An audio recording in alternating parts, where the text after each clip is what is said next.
time now. We're going to switch gears. We're going to talk about some weather, a storm alert weather day, and what's going on. Let's get to Hannah in the Storm Alert Weather Center. Hannah. 12:19 is your time, guys. Here's an update on the severe weather. We will be in storm alert weather mode through this afternoon and into the evening hours. As you can see here, the Storm Prediction Center has increased that risk to a slight risk, which is a 2 out of 5 risks for severe weather for our northern counties. So areas such as Dunlap, Altamont, Pikeville, Dayton, heading all the way towards Athens.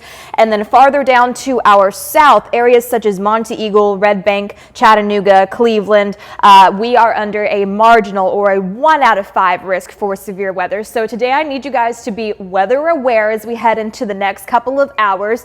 Biggest concerns as we head into this afternoon are really going to be the damaging wind threat. So as you can see here, most of this in the slight risk is due to that 15% for damaging winds. This means that if there are any storms that pass through, the biggest issue is going to be those winds. And then you see there the 5% just below it. The tornado threat is low, but it's not zero. But overall, I don't think this is the biggest issue we're going to be looking at. So you can see here all of these areas such as Altamont, Monteagle, Dunlap, Pikeville, Dayton, Athens, and farther up to the north. These are the areas that we're concerned with that 2% risk. But again, like I said, biggest things we're going to be watching out for are going to be heavy wind, possibly some light hail, lightning, lots of that downpouring rain. You can see here we've got a thunderstorm moving through, heading up towards just to the south of Tullahoma, towards Monteagle. So this storm has actually produced some small hail with it in the past. I don't think there's any hail coming down with it right now last time I looked.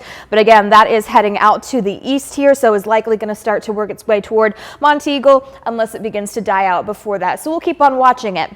Other than that, things were looking pretty clear as we head through the rest of this afternoon into the evening. We're going to see those spotty off and on storms. You'll notice the bulk of that is going to stay to the north. So our northern communities, if you have friends and family, make sure that live up there, make sure that they have a way to get weather alerts. My family lives up there in Cookeville. Looks like they're going to get a lot of that heavier rain working its way through. So just keep that in mind. Or if you were planning on traveling up that way, the weather conditions are probably going to be a little bit worse than what they are farther down to our south. These scattered storms are going to continue heading into your Friday. Then looks like we get a bit of a break period. Here's a look at kind of the lightning, hail, and shear. Earlier we were seeing just a little bit of that gray working its way through. That's the possibility for hail right there. So overall, looks like mostly what we're going to see is just some light hail with these storms. Earlier we were seeing a little bit of shear in that gray, but very, very weak. But again, like I said, I think that wind threat is going to be the biggest thing we're looking at.